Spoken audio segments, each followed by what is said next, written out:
Kamusta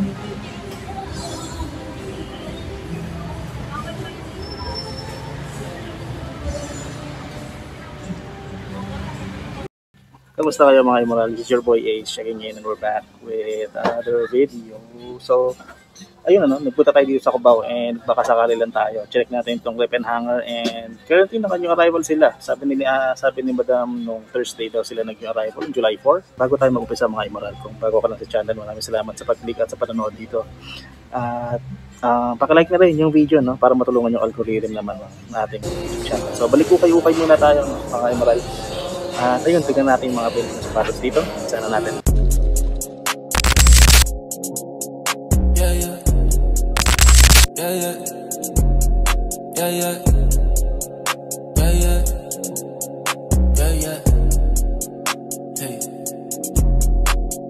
Baby, I'm back in town. Sliding around, driving around. I got you saved on my phone. Know me now, I know you now. Call me, I'm all alone. Faded now, I'm playing around. Shit I've been doing for love. Faded now, coming down. DOS all on the coat. Ballin' now, skirt down. All of these diamonds sold. Bought them for me, but they're yours now. You could drink it, but take it slow. Ballin' for you, falling for you. Yeah. I wanna take you all over the map. Show you my side when you back. Put this Chanel in your lap. Let you go shopping at Saks.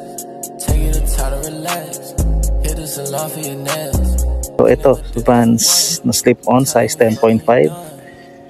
Yan, wala naman siya masyadong issue sa upper ng sole set. Maayos pa naman lahat. Ayan yung itsura niya sa gilid mga paps. Matinding heel drag na nga lang yung meron dito. 850 pesos lang to mga paps. Size 10.5 yan na Vans. So yung ganitong Adidas Superstar naman, pakita natin sa inyo. Ang size naman nito is size 6.5 lang. So yun yung itsura ng kanyang tab sa likod. Then pareho ng material na ginamit dito sa swoosh sa gilid. Naka-embossed yung Superstar. Yellowy na nga lang yung kanyang shell toe. May konting dumi dito. Tapos ayan, heel drag kita naman. Tsaka 4-foot drags. Pero 780 pesos lang yan. Yung kapares niya is ito. Pareho lang naman sila ng kondisyon. Kung okay na kayo dito, then siguro i-disinfect nyo na lang. May issue na nga ng insole, pero kung kailangan yung suputi, then gamitin nyo ng sole sauce. Ayan, Excelsior ulit mga Immoral. Sabi ko naman sa inyo, pag nakakita tayo ng ganito sa ukay, palaging maganda yung kondisyon niya. Ito size 9 naman to. Ayan, Excelsior natin, 980 pesos lang yan. Walang heel drag mga paps. Ayan. May makapal pa yung swelas niya. Hiwala yan sa sole. Wala naman din. Okay pa lahat. Walang ka-issue-issue sa collar. Ayan sa kanya lining. Ito mga paps, Converse 70 naman siya na malaki. Malaki yung size na ito. Size 10.5. So pwede to sa 11. Kasi malaki ang sizing na mga Converse Chuck Taylor. Ito, may sole set ba? Wala naman. Kita naman dito. Malinis pa. Malinis pa to. Naninilaw na nga lang yung kanyang rubber midsole. So, ayan. Konting heel drag lang naman meron. Presyo naman nito is 1,280 pesos. Futsal ng Nike.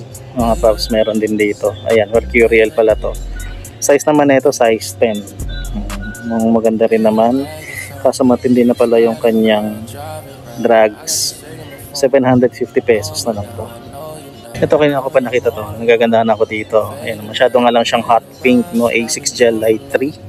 Size 8.5 to, Euro 41. So men's size 8.5. Kompleto pa naman. Wala namang issue dyan sa may loob. Yung upper niya okay pa rin naman. Madumi lang, may mga dumi lang. Bottoms niya okay pa, na rin naman tayo nakikita kahit anong issue. 1,200 pesos yung kapares niya. Ito, pakita ko na rin sa inyo. Yun po. So madumi lang, yun lang yung kanyang issue dito. Hindi naman natanggal yung tahi dyan. So okay pa rin naman yan. Ayan siya. Ngayon, pakita tayo ng mga hindi natin pinapakita din usual. Ito Clarks na sapato, 680 pesos lang to, murang-mura. Kaso yung size tag niya, pag ganito kasi hindi ko alam kung saan ko hahanapin. Pero maliit lang to, mga paps, siguro mga nasa size 5 lang to. Ayan, yung ilalim niya, 680 pesos. Size 7.5 na New Balance X-Racer. May issue na nga lang din siya sa outsole, no? Ayan, hindi na yung forefoot at saka heel drag niya. 450 pesos lang to. Pero sa upper niya wala namang masyadong problema. Ayan lang, yung mga ganyang gasgas, dumi-dumi, ayan yung mga himulmul, tas-tas na ganyan. So kami naghahanap ng sako ni sa inyo na maliit lang, ayan, meron dito. Makaibang sako nito. Ang size naman nito, maliit lang nga siya, size 6, 37 euro. Di ko alam kung anong tawag sa sako nina to. Siguro ilalagay ko na lang yung ID dyan sa baba pag in-edit na natin para may idea tayo. Ito 780 pesos lang, buong buo pa yung ilalim.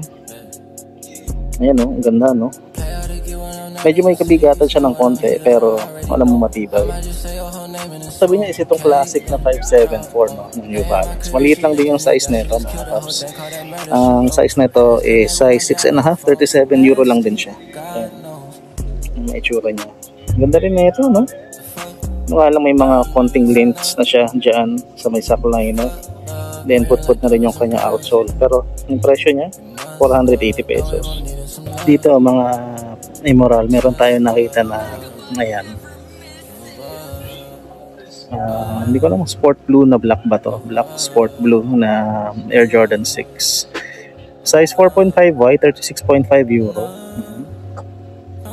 Maayos naman siya, 980 pesos lang. Yan, kung size nyo to or size ng mga anak ninyo, pwede pa. Ayan, kompleto pa. May lace lock pa, maayos pa naman yung kanyang upper. Ayan, wala naman masyadong cracks dito sa suede upper niya or Duraback upper niya. Tapos buo pa rin naman yung spoiler. Ayan yung ilalim niya, 980.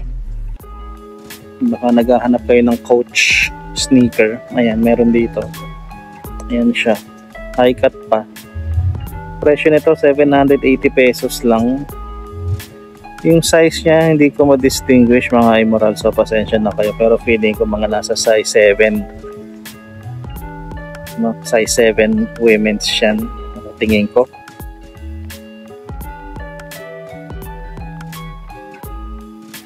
Sana natin sa men's sizes mga paps no? Dito muna tayo sa may bungad. Start tayo dito sa Kyrie 5 na nandito ng Nike, size 8.5 to mga paps. Ayan, tignan nyo na lang po yung kanyang itsura dyan. Ito, may tayo makakita ng may fraction pa sa forefoot ng Kyrie. Pero ito, yung kanyang heel is medyo put-put na. 1,280 pesos po. Ito, okay pa naman yung kanyang condition. Ano. Then ito yung kapares. Pakita natin sa inyo yung kapares. Bang! Ayan. Okay pa, no? Size 8.5 mga paps, 1,280. So chinek ko na kanina itong Adidas Tubular Nova na to, size 8.5 lang to. Isa to sa mga pangarap kong sapatos kasi mukha siyang Y3 din, pero yan yung kanyang, tingnan nyo na lang itsura. May mga konting tas-tas lang dito pero hindi naman malalayan. Mga paint chips lang. Then yung outsole yan, matinding heel drag lang, 1,200 pesos. Itong ganitong Mizuno, mga Immoral. Ang size naman nito, size 9. May voltage na Mizuno. Ito maganda-ganda pa yung condition nito, 1,200 pesos. May sole separation ba? Hindi siya sole separation mga paps na. So ito, maganda-ganda pa to. Issue sa sackline, wala din naman. Collar, wala lang, hindi naman ganun katindi. Yan yung outsole niya. Heel drag lang, meron. Pasado pa kayo dito sa Nike React mo. Tingnan natin kung ano yung size tag niya. Size tag niya is nakalagay 9.5 po. Ayan, itong Nike React na to, Infinity Run FX, no? Yun yung nakalagay dito. Kung ako nababasa nyo yan, ayan, nakalagay Nike React Infinity Run FX3. Boom. Ganda pa rin naman to. Wala rin naman punit yung kanyang Flyknit material sa taas. Bottoms niya, check natin. Boom, maganda pa rin, no? So 1,800 to since maganda yung kondisyon ng sapatos. Air Max 90 na ganito, ultra essential. Ang size naman na ito, sabi niya is size 10.5. Ito yung magaan na version ng mga Air Max 90. Yan, kasi yung midsole nito is hindi polyurethane. Ano yan yung kanyang 880 pesos lang ito mga boss. Kailangan nyo nang linisin. Tapos ito yung kapares niya. Yung kapares niya merong mga tas-tas na dito sa may toe box. Siguro ginawang 880 pesos na lang ito. Pero kung kaya nyo tahiin yan, ayos na ayos pa tong sapatos. Size 10.5 po. 6 naman, ito, triple black mga paps. Size naman ito is size 7.5 US. Ito, Gel Nimbus 24, yung kanyang pangalan. Okay na okay pa rin to. Wala akong nakikitang issue dito. Presyo niya, 1,400 pesos. So, mga paps, hindi ko na may papakita sa inyo ito lahat. So, mamimili na lang ako. Magtingin ko maganda, hindi nyo na lang ipapakita ko sa inyo. Kung trip nyo makita yung full selection ng mga okay shoes nila dito, then nalagay ko na lang yung Gmaps dyan sa may description para matunto nyo sila. Ito, Timberland mga paps. Oh, ito pang hiking to talaga, no? Ang size naman nito, size 43 euro, so size 9.5 yan. Ayan naman yung niya sa likod. Ang presyo naman nito, kung nababasa ko, is 1,500 pesos, no? May konting drags lang sa forefoot, pero matindi na sa heel. Pero so far okay naman siya, no, sa bandang upper. Wala na nga lang to yung kanilang branding dito sa gilid. Pero wala naman ako nakikitang sole separation kung ano man. So maganda pa, mabigat din siya. So baka hindi rin mababasa yung nyo dito, no? Yung paa nyo na mabilisan. Ayan, Timberland po.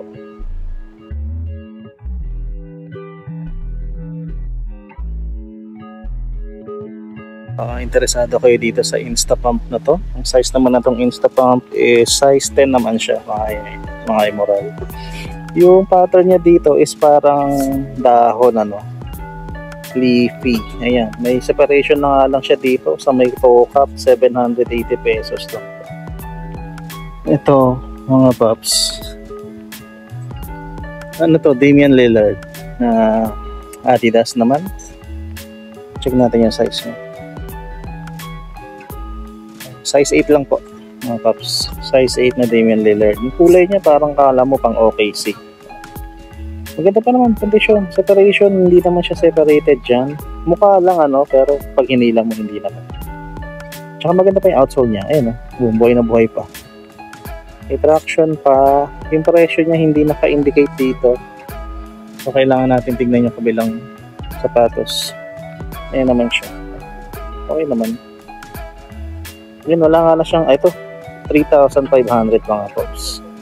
So maganda kasi talaga yung condition, buong buo pa lahat. Ito pa yung logo doon. Ayan. So, ayan. Ito itong Saucony na running sneaker. Hindi ko alam kung anong tawag dito sa Saucony din na to. Tingnan natin. Saucony Guide, no? Saucony Guide. Ayan, Guide 17. Size naman nito mga paps, size 11 US. Ayan, maganda-ganda yung itsura nito. Panalo pa naman, outsole niya may konting mga drags lang pero hindi naman malala. 980 pesos, size 11. Dito sa baba merong Air Force 270 naman ng Nike. Ito yung itsura niya, parang industrial yung dating na ito Kung na lang parang nakikita kong issue, baka malapit na maghiwalayan yan.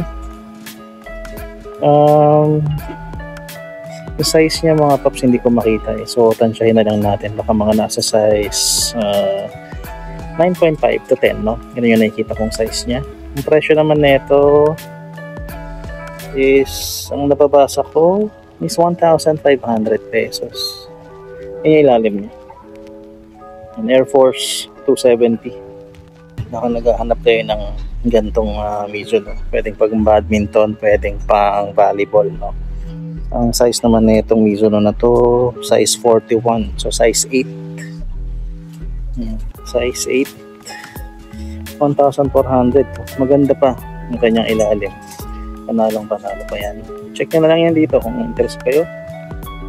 Ito naman mga paps, New Balance 237, size 8.5 to. 1,200 pesos. May problema na nga lang to sa kanyang insole kasi medyo lamog na. At saka size 8 pala siya mga paps, hindi siya size 8.5. Kailangan nyo nang linisan na matindi itong nylon parts. Medyo nanuot na yung mga ibang dumi. Ayan. Tsaka dito, yung mga suede parts. Pero New Balance talaga yan mga paps. Meron Jordan 11 dito sa taas mga paps. Pakita ko na lang sa inyo kahit hindi naman siya legit. Then replica siya ng 2012 or 2011 release. Bali. So ayan. Yan yung likod. Jumpman. Medyo masyado nang nanilaw yung kanyang ballistic mesh. So may mga crack na rin yung patent leather dito. Separated na rin siya dito sa gilid. 980 pesos na lang to. So kung trip nyo pa din to, tingnan na natin yung size niya.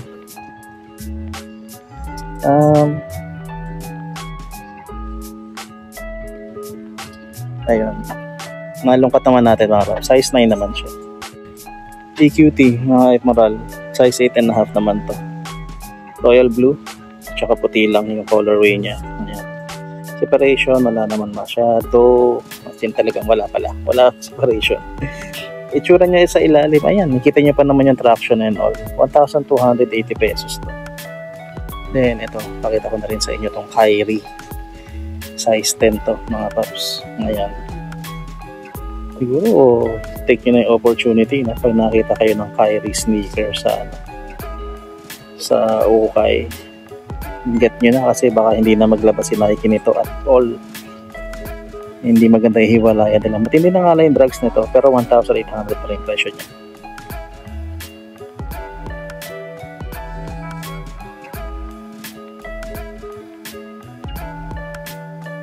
Pure Boost mga sir. Ito medyo malaki yung size na ito. Double check natin dito. Hindi naman siya ganun kalaki. Size 9.5 lang siya. Ayan. Condition ng Boost, okay naman. Wala namang paninilaw. Kung madumi lang tong part na to sa toe box. Yung kanyang outsole, pero masyadong drugs, no? 1,200 pesos. Kailangan nila talagang linisin. Yung kapares niya ganun din. Madumi lang din. Ito, merong Nike sneaker dito. Hindi ko alam kung anong tawag. Tingnan natin yung dila. Baka sakaling nandun. Ayan, Nike Quest. Ayan, Nike Quest siya. Ayan. Medyo, hindi na siya puti, Putim na to. Putim na. 980 pesos. Kahit yung iba, ayan. Medyo kailangan nyo sigurong, ito yung puti Tignan niya man yung difference ng kulay. Ilalim. Okay naman yung ilalim, no? Palalo pa rin naman. 980. Size pala niya mga paps is size 10, no? Hindi ko nabanggit. So, ayan. Ito maganda mga Emerald. Boom. Nike Air Max na to. Ayan. Exact name ng sapatos, hindi ko alam. Lagay ko na lang siguro dyan sa baba for IDing. Size 9 po. Itong Air Max na to. Maganda pa rin naman yung ilalim. Konting 4-foot drugs lang. Heel drag niya, well, nawala na yung traction So, medyo matindi na yan. 980 pesos to. Isa pang Air Max mga Emerald. Pakita natin sa inyo din. Size 11 naman to. Ayan, itsura niya. So, may mga konting dumi lang dito.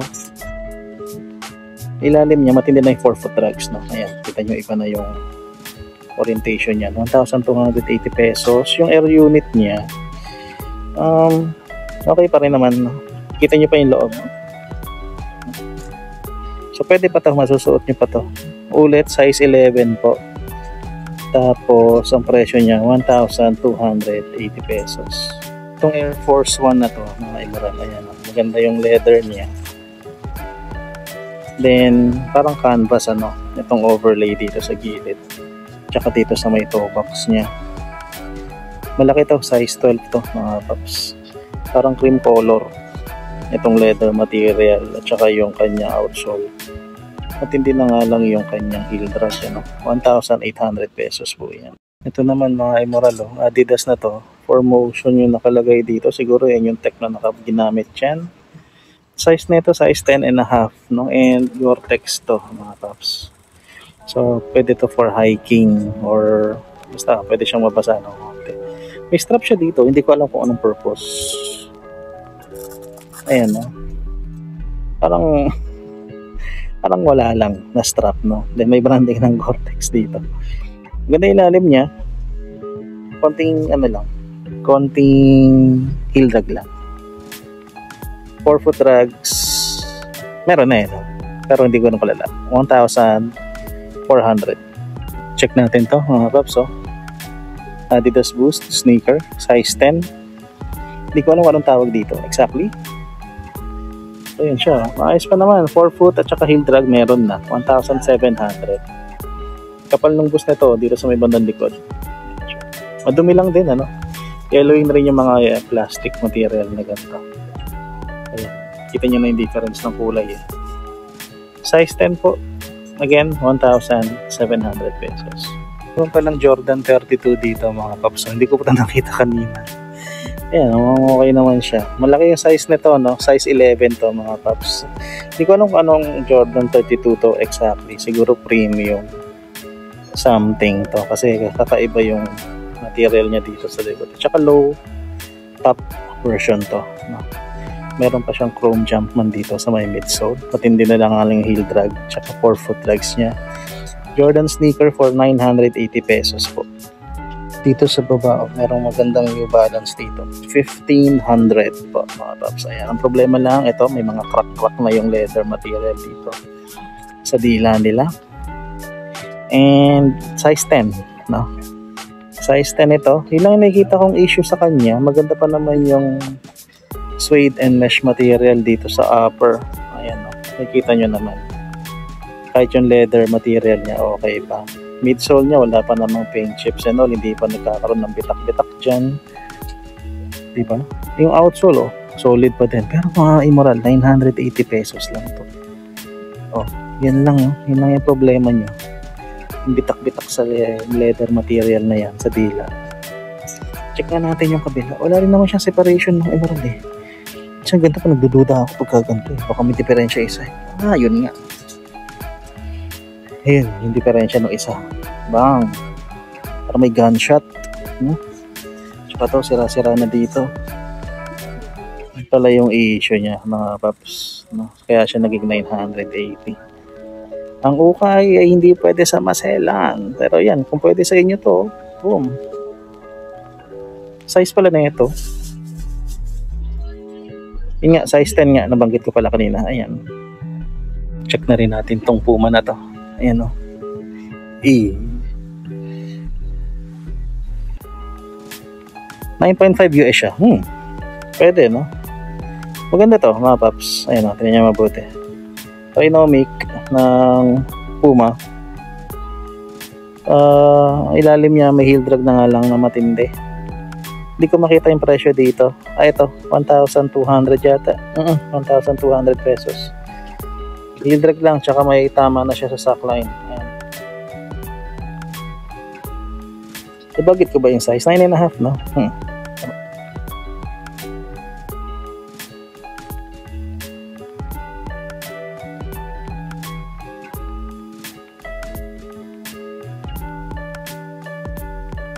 Start tayo dito naman sa kabilang rack na tayo, kabilang pader. A6 ulit, Mizuno pala, Wave Rider 90 naman to, mga paps.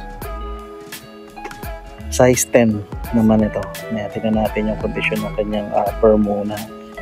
Ayoko muna magsalita ng tapos, no? So separation, wala naman, ano? Ito medyo malapit na, no? Kapag inaangat mo yan, nakikita mo tayo gap. Ito, meron dito sa kabila. Ayan. 1,280 to. Yung outsole niya, okay pa naman, ano? Pasado pa sa akin yung outsole na yan. Insole, nandiyan pa, original pa yan. Sackline, wala namang issue. So, ayan. Kita nyo naman. Mizuno, 1,280. Ito, mga paps, so, nakita tayo na Nike Flyknit Tracer naman na triple black dito. Nice to. Gaan talaga na itong Flyknit Tracer. Size 9.5 to, mga paps. Hindi ko alam kung nakikita nyo pa yung swoosh. Ayun, no? Nakikita nyo naman, di ba? Meron yan. Ayan, ito yung dulo niya. Meron dyan, swoosh. Ayan. Insole, hindi na yata yung original insole yan. Pero maganda pa yung outsole niya. Oh, 680 pesos lang to. 680 lang daw mga kaps. Wala naman ako nakikita ang issue. Tingnan natin yung kapares. Size 9.5 to. Ito yung kapares niya. Maganda pa nga talaga yung outsole. Makikita mo yung nakalagay dito. Okay pa eh, no? 680. Jordan naman mga paps, ito Russell Westbrook to eh, no? Ito medyo mataas yung presyo nito, 2,580. Ayan, size niya, size 9.5. 9.5 siya ng panlalaki, no? Ayan, nakikita niyo naman na yung mga himulmol ng mga sinulit. Babang. Ayan. Tapos may heel drag na siya, no? Ayan naman siya. Ito, Adidas Boost to. Tapos, ayan. 3 Ryman. Hindi ko alam kung anong exactly Adidas model to. Pero 1,400 pesos siya. Tapos, ang size nito is size 9.5. No? So, ilalagay ko na lang yung ID dyan sa baba para din nalaman ko kung anong klaseng na to. Mukha siyang Cortez na Razer eh, na Adidas na may boost na yun. Ang kulit eh. Tapos yan yung itsura ng outsole niya. Again, 9.5 no? 1,400 pesos. Ay, meron pang isang Nike sneaker dito. Ayan. Boom. Size 11 naman to mga paps. 1,300 pesos. Maninilaw na nga lang din siya, yung mga mesh material niya and all. Hindi na siya white eh. Condition ng bottoms niya okay naman. Ayan. Panalo pa to. Ito mayroong parang coordinates dito. Hindi natin alam kung ano yan. So ayan, Nike. Size 11. 1,300. Ito pa isang Jordan mga paps. So size 9.5 naman to. Ayan, kita nyo naman yung logo dyan sa likod. Ayan. Nakalimutan ko yung tawag dito. Ito 3,500 no? 3,500. Ang problema lang, nagkaroon na ng parang humabang kulay dito sa may suede tongue niya. Pero ang ganda na ito mga paps. Ayan. Then ganun din yung kondisyon ng isa eh. Ayan o. Nakahawaan din. Sa ano to eh? Sa pantalon no? Yung mga blue jeans. Tapos dumidikit yung likod. Yung likod kasi yun talaga yung nakakahawa eh, hindi yung harap eh. So ayan yung naging issue niyan. Pero okay pa to, kahit yung outsole niya maganda pa. 3,500. Ito naman ay marasa ako ni Shadow, no? Ito may issue na nga lang siya dito sa mesh niya dito sa may toe box. Size 8 lang to. Maganda sana yung mga Shadow series ng Saucony, no? Kaso ang problema mo is itong midsole eh. Minsan may mga nakakabili ng bagong sapatos ng Saucony tapos nagpupulbo na yan. So maganda sana siya eh, no? Durable sana. Kaso hindi mo pagkatiwalaan yung midsole niya. Pero ito maganda yung kulay nito. Saucony Shadow na to. Maganda pa rin yung ilalim niya. And hindi lang ko lang ito may presyo pala dito. 780 pesos to mga paps. Ito tingnan natin to. EQT Boost. Favorite sneaker ko sa EQT line. Size 7.5 to mga paps.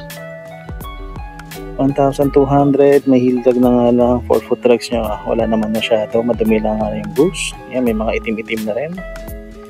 Pero yung upper niya okay naman. Bottoms sabi man ng 8 out of 10.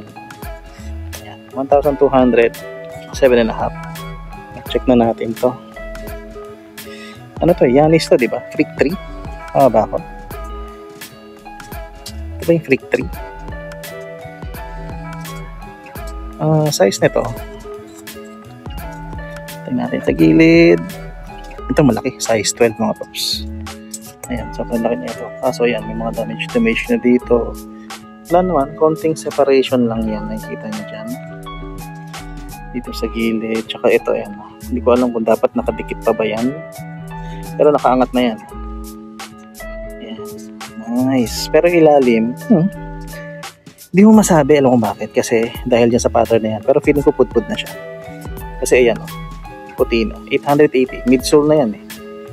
880, size 12. Naghahanap kayo ng Salomon, pero maliit lang to mga Emerald, size 5 lang to. Actually 6.5 US, 38 euro. Itong Salomon na to. Gore-Tex na siya. May mga dumi-dumi lang. Ayun. Ayun pala yung logo ng Salomon na. 780. Maganda pa ilalim, no? Okay pa yung bottoms niya.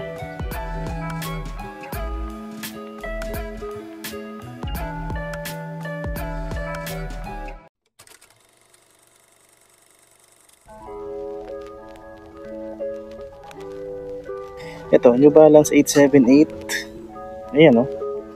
Nice. Na size 9.5 naman to. Maganda to. 980 pesos lang. Check natin maigi kung bakit 980 lang siya. Okay naman. Wala naman ako nakakitang separation pa dito. Maganda pa yung outsole. 4-foot drugs niya. Medyo manipis na. Pero maganda pa eh, no? Original insole nandiyan pa. Wala talagang issue. 980 pesos lang mga paps. Yung Balance 878. Ito naman, Jordan Lift Off. Ayan, may sole separation na nga lang dito sa toe cap. Tsaka malaki yung size nito. Size 12 to mga paps. Ito yung separation niya. Naninilaw na rin yung kanyang translucent na outsole. 980 pesos. Wala naman masyadong drag sa 4-foot dito lang sa heel. Tapos yun nga yung sole separation dito. Ito, kabilang pares. Ayan, ito yung medyo na putput na yung Durabox material niya na nangintab na. May mga bitak-bitak na rin siya dito. Pero 980, size 12 po. Kasi ito pa mga Emerald. New Balance 990. Size 11. Ito yung colorway niya, itim, no? Color black siya. 4-foot drags, meron na 1,200 lang to. Oo, 1,200 lang siya. 4-foot, meron. Pero sa heel, hindi masyado. So, hindi ko alam kung paano maglakad yung previous owner nito. Ayan, so ito yung kapares. Ayan, o. Yung kung pasado sa inyo, size 11, kunin nyo na yan dito. May issue na nga lang ng konti dito sa saklay na. Ayan. Pero yan yung likod, check nyo na lang. Ayan. Ito pa pala isang magandang sapatos na nakita ko dito. Size 8.5 na ito, New Balance 998, no? Ang ganda ng kulay. Ito nga yung issue, may mga paint chips na. Tapos wala naman separation, ano? Okay pa naman to. Size 8.5 nga. Ayan, New Balance, made in USA. Matindi na nga lang yung drags niya, 980. Pero ang ganda sana, no? Ito, Adidas Ultra Boost 2020 yata itong Ultra Boost na to. Size 9 naman to, mga Emerald. 1,500 pesos. May gas na lang dito sa may part ng boost na yon sa likod. 4-foot drags, matindi na, tsaka heel drag. Pero kung pasado pa sa inyo, sige, hindi nyo na mag-sale, no? Kung interesado pa kayo dito. Kasi para sa akin, 1.5 ganito condition, no? Not worth it na. So ito po, may Nike Dunk Close dito mga paps. So, ang ganda pa na ito. Oh. Maliit nga lang yung size niya, size 8, Euro 39. No?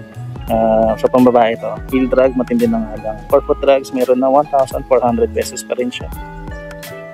Maganda-ganda pa to. Okay pa sana yan. Kaya may katabi siyang Nike dito. Ayan. Ito naman size 8.5, Euro 40. So that's 8.5 women's. Matindi na rin yung drags niya sa ilalim. 650. So yun mga Emerald, maraming salamat sa panonood. No? Pakita ko lang sa inyo yung iba pang sapatos na available dito sa yung arrival nila. So kung gusto nyo makita yung full selection, puntahan nyo na sila dito sa may Cubao, Clip and Hanger. Katapat lang nito ng Farmers Plaza, katabi ng RCBC, tsaka ng Chowking. No? Gmaps link, ilalagay ko na lang dyan sa description para mapuntahan ninyo, hindi kayo maligaw. So again, maraming salamat sa panonood at magkita kayo tayo sa susunod na vlog. This is your boy Ace checking out. Peace and love everybody. Salutes!